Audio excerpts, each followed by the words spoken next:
Hello friends, welcome to Conf42. I'm Alex from Barbara, the edge computing company, and today I'm going to be speaking about MLOps at the edge. I would like to start with a very direct and very blunt statement. For us at Barbara, the cloud is broken. And you might be using the cloud a lot, probably. You might be loving it, especially if you are building these great models online, and you might be deploying them online. So you might be asking, hey, how come that a two-digit growing industry might be broken? So what's the problem with it? So why do you say that the cloud is broken? Well, I bring today 8 different reasons why we think here at Barbara that the cloud is broken. The first one is that it's too dependent on the internet. So if you're running a cloud service, you're obviously running all the workload somewhere else, not in your own infrastructure, not in your PC, not in your servers. You're doing it somewhere else. So you are relying on a good connection to perform anything that you want to do, right? So you depend too much on the availability of that connection, and that might be a problem for some applications. Secondly, there's a latency problem here. It doesn't matter how good your connection is. There is a round-trip time of your petitions that go to the cloud and come back. So it takes a little bit of time, and that might be not good enough for certain applications, especially for real-time applications. So that round trip of the time that it takes for any data, any petition, anything to go to the cloud and come back might not be fast enough. You may have latency problems. Then there is also a problem of service availability, and this is related to the first one that I spoke about. Because you over-rely on the internet, then if there's a downtime on the service or if there's an interruption on the service, you're going to suffer. Your service is going to get interrupted as well because you are over-relying on the cloud. The number 4, there is a loss of control here because you don't own the infrastructure, which is great for some applications because obviously it will take a lot of money and effort to maintain those, but sometimes you might want to do things here and there. You might need to troubleshoot, to debug, and there's some situations where you're going to want to have that control of the infrastructure, that control of the underlying technology. So it might be difficult for you to optimize or to customize some services because you're not the owner of the infrastructure. So there is a loss of control that you need to take care of. Then there is a problem with cost. I mean, the cloud is some sort of a luxury many times, and also the cost is not easy to manage other times because they usually bill you based on the usage that you do, and usage is something that changes a lot depending on the needs of your application. That might be a problem, but also if you deal with an application that takes a lot of data, such as computer vision, for instance, which is a very data greedy sort of service, then you're going to run into trouble if you want to, upload all your video feeds to the cloud in order to process them there. So here, especially in data-intensive tasks, you have to take care of cloud costs because they can become a liability. Then on number 6, we have vendor lock-in, and many of these cloud tools, they usually impose you, they usually force you to use to do things their way, right? Because they are different across different vendors. There's not like a standard way of doing things. So chances are that you will have to adapt to the way of this or this other cloud. And then if you want to move vendors, if you want to change vendors, so say that you want to, leave AWS and move on to Google or move on to Azure, then chances are that you will have to reprogram to change many things in order to be able to use this new platform, right? So this sense of vendor lock-in, which makes it a little bit difficult to change providers. Then on number 7, there's always the problem of security and privacy. It doesn't matter how good your encryptions are, whether you use VPNs, whether you use whatever means of hiding and controlling what happens with your data. you are in the end sending them through the internet, through the public internet. So security and privacy is something that you should take care of, right? And breaches happen from time to time. So yeah, if you want your data completely protected and secure, probably the cloud is not the best way to go. And then on number 8, which is also related with number 7, we have compliance. Many times there are some customers, there's some applications that we need to keep in a specific geographical area, for example, or to manage in a very specific way. So whenever we're dealing with sensitive data, there is this compliance where there are laws basically that we have to follow to control where our data is. So we might not be able to use the cloud for this or these other applications, right? So here, the cloud is also a little bit, it gives a little bit of trouble when it comes to managing where your data is stored. So all these are the problems that we think you are gonna encounter with the cloud, or probably you are already encountering at the cloud. But what is the solution? And as you can imagine, for us here at Barbara, the solution is the edge. So edge is the new cloud. If we quote what the guys at Gartner say, the ability to create results through AI and edge computing is the most significant value refactoring since cloud computing. And that's a high statement. But what is edge computing anyway? So what is all about this edge computing stuff? How is it different from the cloud? Well, the idea is that if we have our typical application where we have, a device that we are doing things with that's connected to a router or an antenna, and that takes the connection to an internet provider through the internet and then to some cloud services. So say that we are operating in the cloud, chances are that we're gonna run into one or many of these problems that we just quoted, right? So the idea with edge computing is that rather than doing things in the internet, we tried to bring the computing power, we tried to do things closer to the place where all the data is being generated. So we try to bring it forward, ideally the closest we can to the place where the data is being generated, the closest to the device the possible.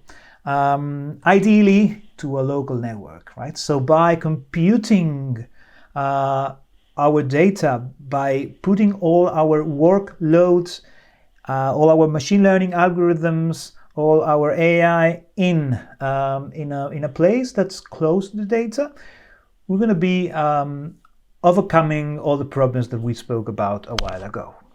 This is what we call edge computing. And we call it edge because we think that we are computing at the edge of the cloud. So if we think of this cloud of like a stain that covers a huge place, then we're computing it at the edge of that stain, so at the very border of the cloud. Okay, so that's edge computing, but what does it give to us? What's so good about edge computing? Well, here we have to speak about the edge computing drivers, and we have 4 main drivers here. The first being low latency. Remember that we spoke about latency before being a problem of the cloud? Well, edge computing doesn't have that problem because we're computing things very close to where the data is being generated and usually very close to where actions can be taken. So I don't know, we might be capturing data from a water management system. So if we need to open a valve or close a valve or do something in that system as a consequence of a piece of data that we have captured that says that there's a problem somewhere, then you could do that very, very quickly because you are computing very close to where the data originated, right? So this is key for real-time needs. Real-time applications can benefit a lot from edge computing. The second driver of edge computing is lower bandwidth consumption. Here we can go back to the example that we said before, where we have this computer vision system that we need to process in real time. So bringing all the camera feeds online onto the cloud is going to be very costly, and because it's going to take a lot of bandwidth, and you know that these cloud services are going to be invoicing us for all that usage of bandwidth. So if we do this in the edge, we're reducing dramatically the amount of data that we need to send to the cloud, right? So this will lower our cloud costs dramatically as well. So lower bandwidth consumption with edge computing. The third driver is privacy and security, because our data doesn't leave our premises. It's in devices that are very close to where the data is being generated. So ideally in our locations, in our offices, or in our manufacturing sites, or in, depending on the industry, we can call it different ways, but they are just locally to us. Then it's very easy for us to protect that data. If it doesn't leave the factory, then it's very difficult to get hacked. And then we have boost on autonomy and a boost on availability, because these systems, any edge computing system, is going to continue operating no matter if there's been a problem with the internet connection, no matter if the service in the cloud is broken, is unavailable. They have this autonomous system operation fashion to them, which is very nice for critical infrastructure, for critical industries that can't stop operating no matter what. So if we think of, smart grids or water management, then it's very nice that if they lose connection to the cloud, they continue operating, because these are high reliability sites. All right, but there are different types of edge. And if we look at the diagram here by Gartner, they usually depict this in 5 layers. So we have 5 different types of edge. At the top of the pyramid here, we have the cloud sort of services. And at the bottom, we have the people and the things, right? So the site. And then, depending on where we place our workloads, we will be speaking about a regional DC. So, the cloud is like these huge data centers that are usually in the big cities. Here in Europe, you might find them in London, Paris, in Frankfurt, or maybe Madrid. So the idea is that we move from those huge data centers to smaller data centers that we call regional data centers. We could move a little bit down to local data centers. So the idea is that you're going to be computing your workloads, your ML models, or whatever you're computing very close to your infrastructure, but you're going to be doing in someone else's rented infrastructure in a DC. If you go down, then you start to bring the computing power in-house. And here we arrive at the compute edge. So the idea here is that we have an edge server, usually locally, not in a data center, where you compute things, right? So we have compute edge, usually big servers. You have gateway edge, which is usually small machines, more portable sort of machines. And you have device edge, which is workloads that are being executed usually in embedded systems, so very, very small systems such as PLCs, wearables, small devices. The idea is, as you go down, you're going to get less latency, which is good if you're looking for a real-time system. You're going to be more scalable, and you're going to be more secure, right? So this is in line with what we just spoke about the drivers, the 4 big drivers of edge computing. Now, which of these edges is going to be the one that is going to have more business? Well, the idea here is, according to Gartner, that the lower you go, the better it's going to be in terms of business, which makes a lot of sense, because a regional DC is something very close to the cloud, or a local DC is something very similar to the cloud, right? So if you want to really get to enjoy all the good things about edge computing, then the further you are from the cloud, the more edge computing you're going to be doing. Then for those applications that really make sense in the edge, it's going to be better. So here we can see that gateway edge and device edge are probably the 2 that are going to make it in terms of being more used by companies.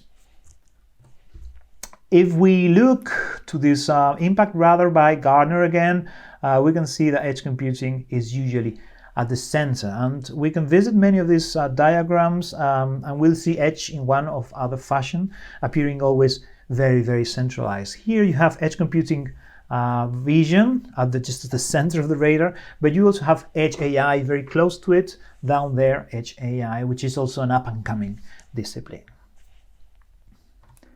Okay, so this is our index today. We've gone already through the two first points. So what are the challenges of cloud computing and why the edge is for us a solution?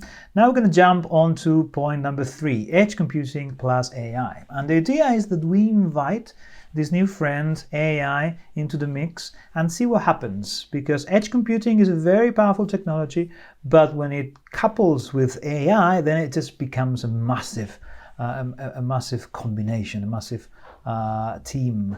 I'm going to see how we could do that. And for this, I've brought a couple of examples, real examples of projects that we've done with real companies here in Spain. And the first case is Acciona. This is a company that they do many, many things. In this case, we worked with the water management side of the company, and they usually manage many water treatment plants globally, and they usually spend a lot of money in chemicals because they have to ensure that the quality of the water is the best to be distributed. But when you put chemicals on the water to treat that water, usually you have to wait for some time because there's some dynamics there. It takes some time for the water to stabilize. So it is always a matter of trial and error. So you would just put some chemicals on the water, wait for a while,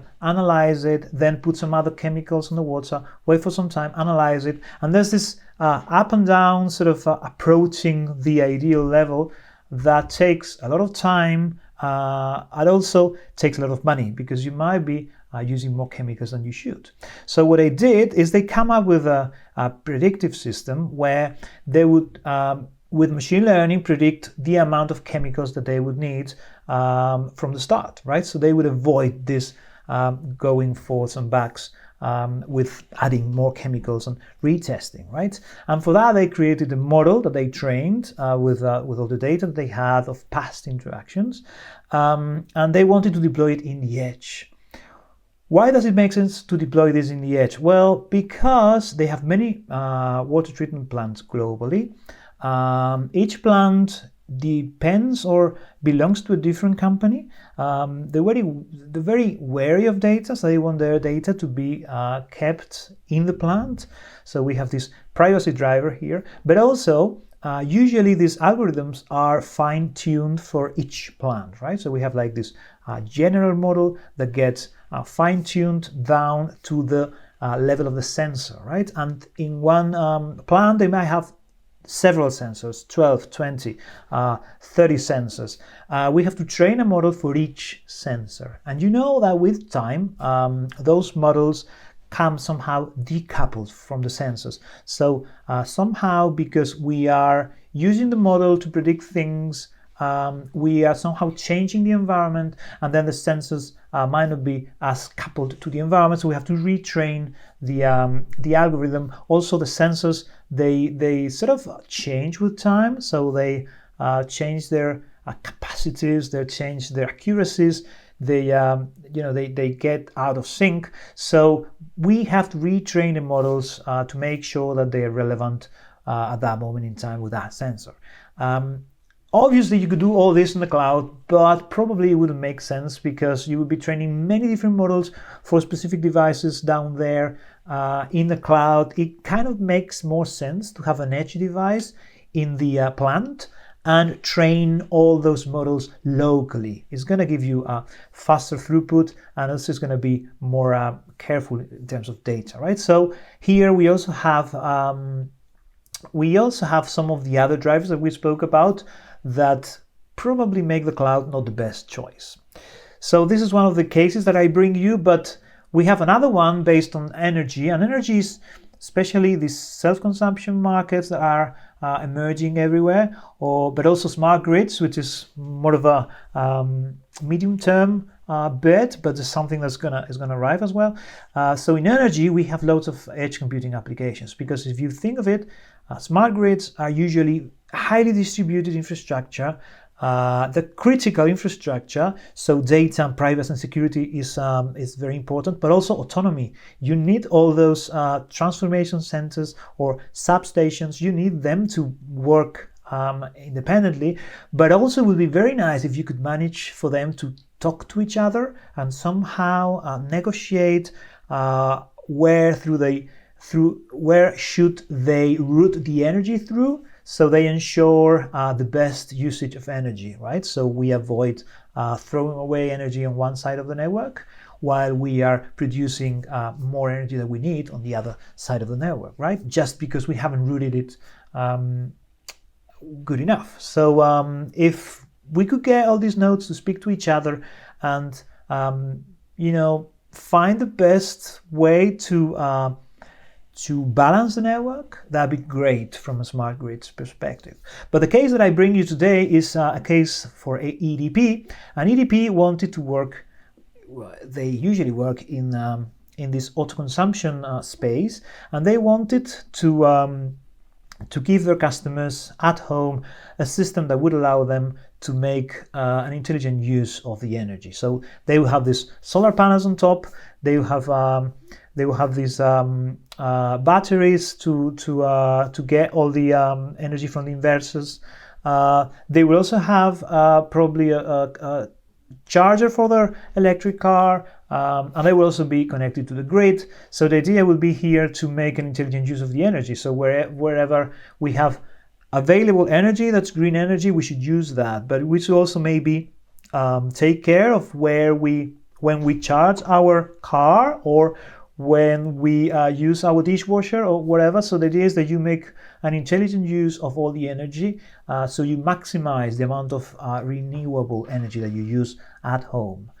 So this is a project, again, that makes sense in the edge, because we're speaking of many households. So you can imagine if you had to do in the cloud the computations for the models of each home, that'd be a mess. Also, we have here the problem of data and privacy.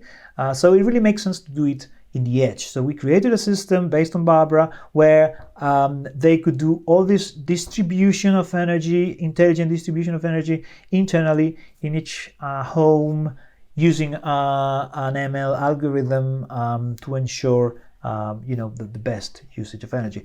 The nice thing about this application is that it can also be taken one level up. So what if all the homes could speak to each other and somehow get in touch and exchange all the energy that they don't need anymore, or probably take turns to charge their cars, their electric cars. So I don't know, one charges from 10 p.m. to 11 p.m., then the next home charges from 11 p.m. to 12 p.m., and so on and so forth. So we would avoid a peak in consumption, and we'll have more of a distributed, flat usage of energy in a community, what we could call an energy community. So we can see many applications of edge computing in this space. This is one example, but you could see how it makes sense to run all those algorithms in the edge. Now, all these, the two examples I spoke about, they were very industrial, and that's because we at Barbara, we work in industrial edge computing. But I want to come back to a very sort of broad example that everyone knows, a more consumer example. I want to speak about Alexa, the smart speaker that many of us have at home. And the idea with Alexa is that there is some edge computing in play, but there's also some cloud computing in play. And I think this is a good example on how we will see edge computing complement cloud computing. So with Alexa, we have this flow here. We have a user, we have the device that's connected to our network, usually through the router, then it goes to the internet provider, and there are some services that are usually cloud services. So whenever the user speaks, Alexa takes the audio and digitalizes it, right? And here they use what they call a keyword spotting algorithm, which is it's a small algorithm that runs locally in the Alexa device that is always looking for the keyword, in this case Alexa, right? So whenever it spots it, then it connects to the audio that's being spoken, so it could digitalize it and send the petition to the cloud. So here we have an ML algorithm running locally. So we could somehow speak of edge computing because we are running this algorithm in the edge, right? Then that audio that's captured is usually streamed towards the internet. And that's gonna fly over the internet, it's gonna travel through the internet, and it's gonna arrive at Amazon's server in the cloud. And the first thing that's gonna happen is the audio is gonna be converted into text. And that's gonna be done through a voice-to-text algorithm. So here we have an ML algorithm that's working in the cloud. Then that petition is going to get analyzed and a response is going to be prepared. And usually here, there might be other AIs that come into play. Again, these AIs are going to be executed in the cloud, right? So we saw how we started with an edge computing algorithm, and then that was somehow sent to the cloud for several cloud computing algorithms to come into play. Next steps would be preparing the response. Usually it's either a text or an action. If it's a text, it's going to get converted into audio. It's going to get streamed back through the internet to the device. And the audio is going to be converted in analog sound and it's going to be played back to the user. So the user gets the answer. Summarizing what has just happened is we've had a little bit of edge computing with this keyword spotting ML algorithm. And then we've had a lot of cloud computing with this voice and text conversion with these other AIs that come into play. So because most of the computation is done in the cloud, we tend to think that Alexa is a cloud computing solution. But truth is that there's a little bit of machine learning also going on locally in the edge, right? So this is in all, if we are really truthful, this is a combination of edge plus cloud computing, right? And here I want to speak about this edge to cloud continuum, which for us is key, right? There's not a single application, probably there are, but there are many applications that make sense at some point between the cloud and the edge. So we don't think that there's like all cloud applications, or probably there's not all edge applications.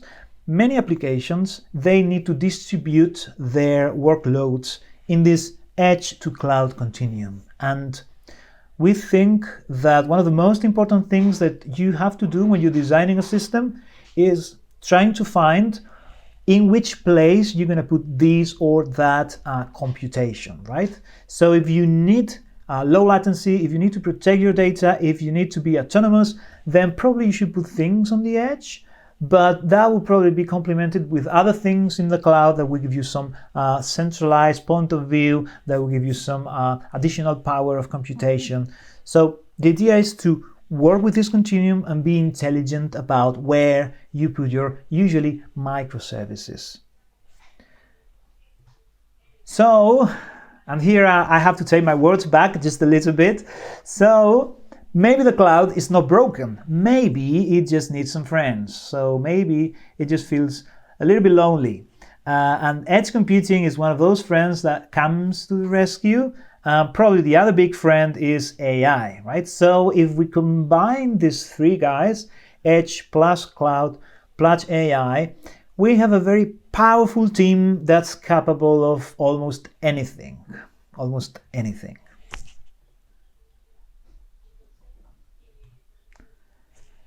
All right, so we've just seen how we should be deploying many models in different places from the edge to the cloud. How do we manage this complexity? I mean, if we have an application that's being deployed at several points, maybe we have a microservice running in the edge, maybe we have another microservice running in the cloud, maybe we have a microservice running somewhere in between in a local data center, or maybe we have an embedded part and then we have a gateway part. So how do we manage this complexity? Well, MLOps comes to the rescue. As you have imagined, it's all about MLOps. You know what MLOps mean? It's about maintaining machine learning models in production. so you could trust them and you can make sure that they're always there and doing their job. But the idea here is that we should be able to not only put them in production, but also monitor them and also keep collecting data and also retrain them and also redeploy them. And obviously that becomes a little bit messy when you're dealing with, I don't know, a deployment of 1,000 devices in the field. You might be used to do this in the cloud with a single model, or maybe with 10, 20 models, but models that are centralized in the cloud. You can imagine how messy that can come when you move to the edge and you have 1,000 devices, different devices in different locations. Some of them are very remote, so very difficult to reach.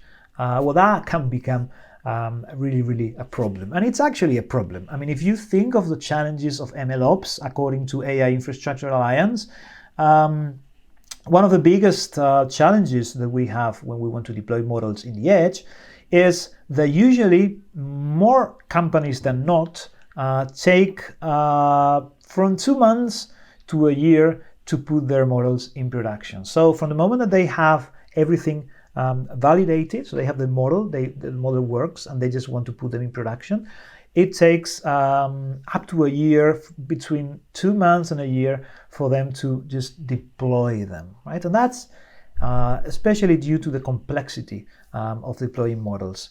Then one of the biggest MLOps challenges is usually deploying and also monitoring, right? If we're going to do this in the edge, well, we need a platform.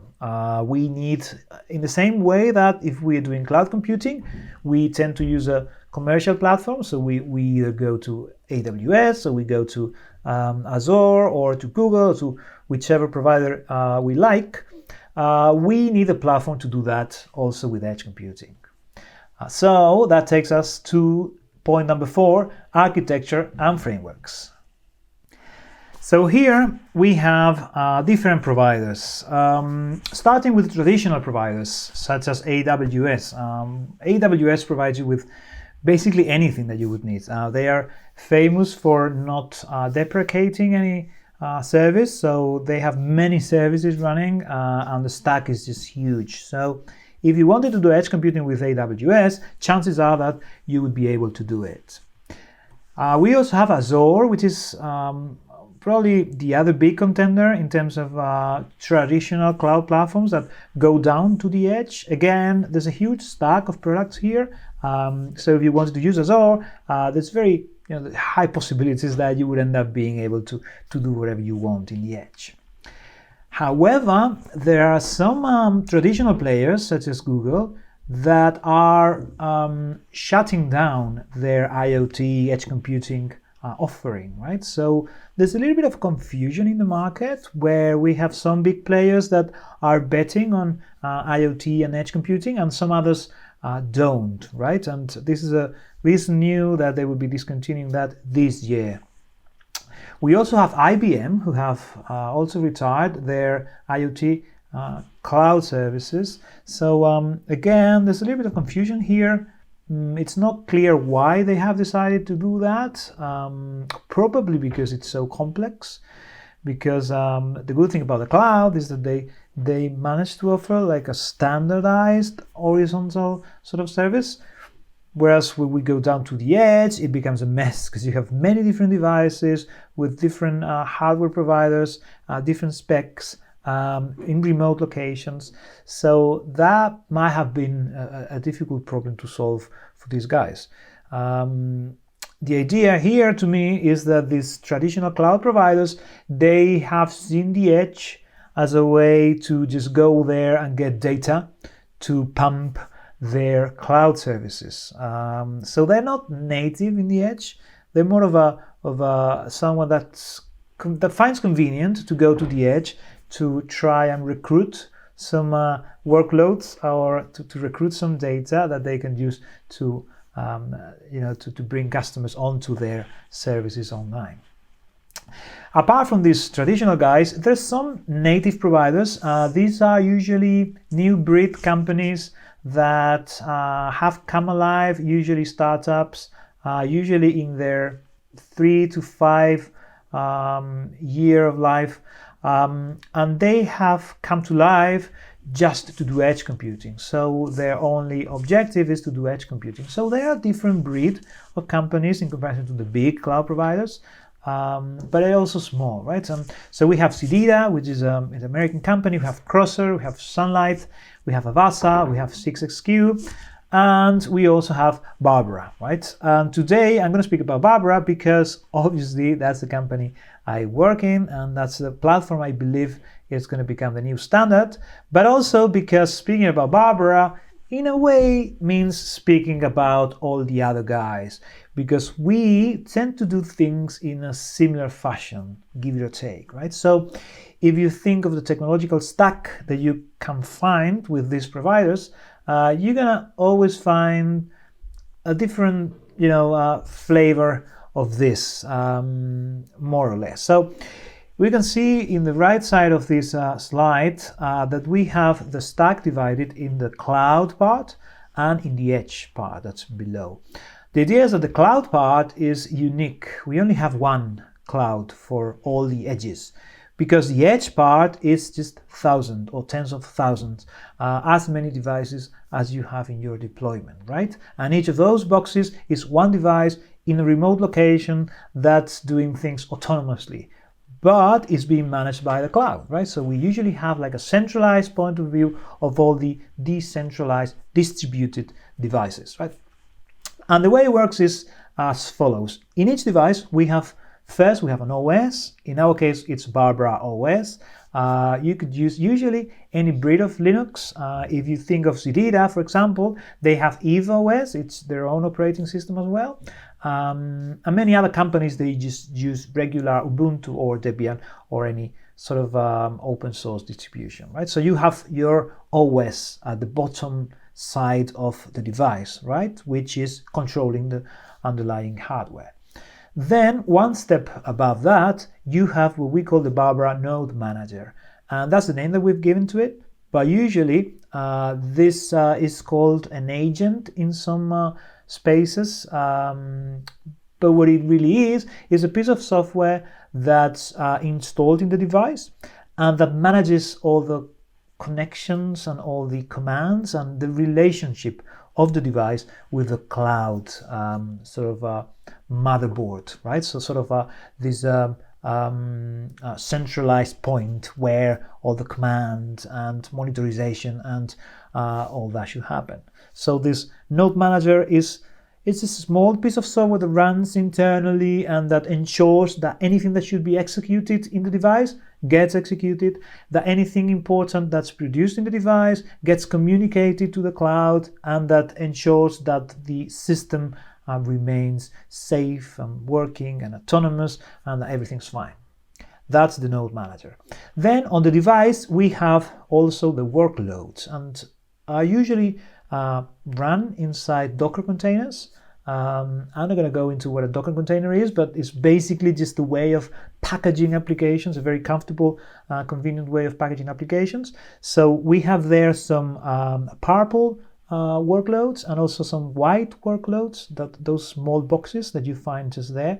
The purple ones is because they usually run off the marketplace. We at Barbara, we have a marketplace where we offer pre-built and pre-tested and validated applications that the users can just deploy to their edge devices without having to program a single line of code. And then the white ones are the ones that users themselves can upload to the system, right? So you can either use pre-built applications and deploy them, or build your own applications and deploy them. So all that is happening in each separate device. Then when we come to the cloud, we usually have an API, so it's like the central point where all the commands are thrown, and that also receives all the monitoring feedback from all the devices.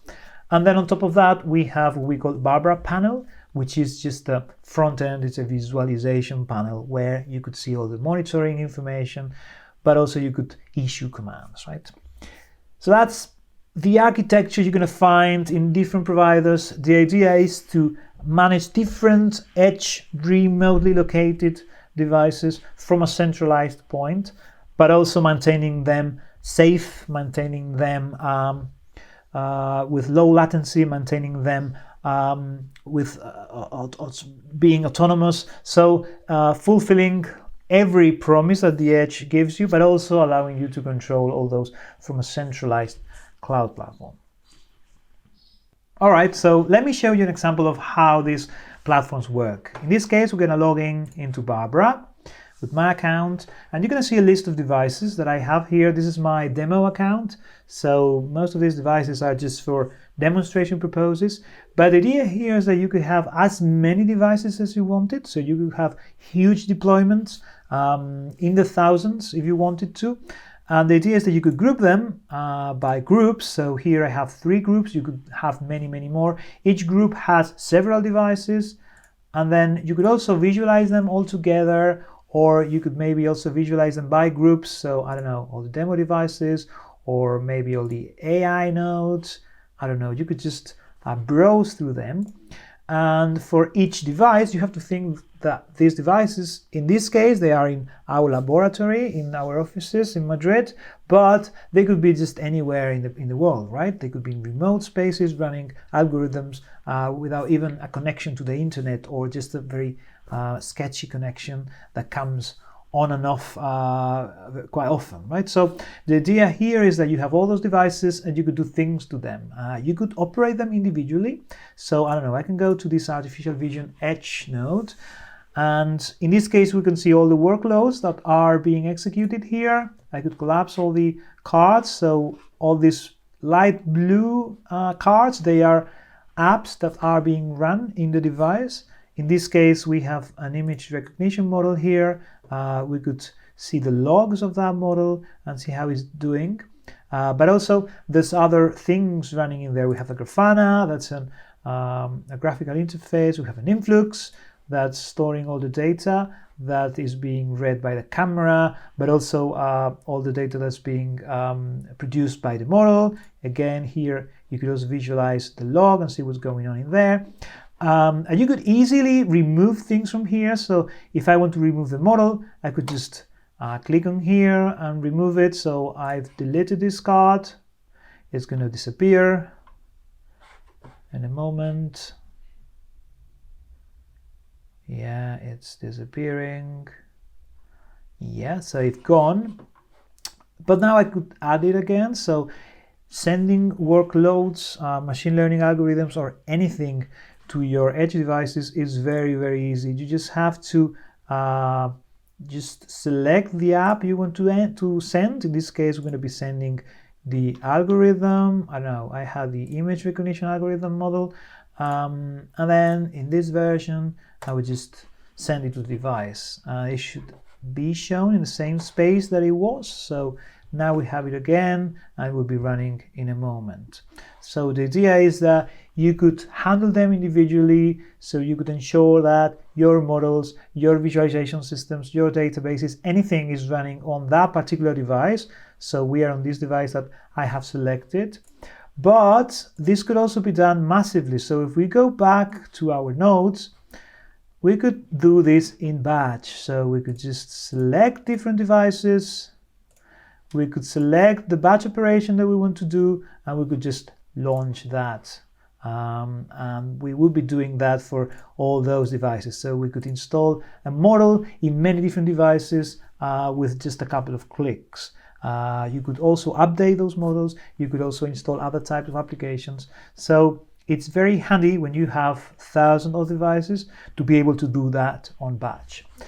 Then there's another view that's very interesting here, which is the spaces view, and that would allow us to see all the workloads that are running in our system, right? So application per application, model per model. So here we can see that in this case we have 3 image recognition models running in different devices. So one of them is running in this Edge Node VR, another one is running in the Artificial Vision Edge Node, which is the one that I showed.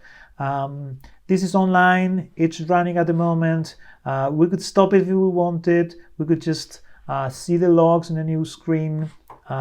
So this is a very neat and easy way to see all the workloads that you're running in the edge. So you have to imagine that this is not a cloud environment where you are running everything centrally.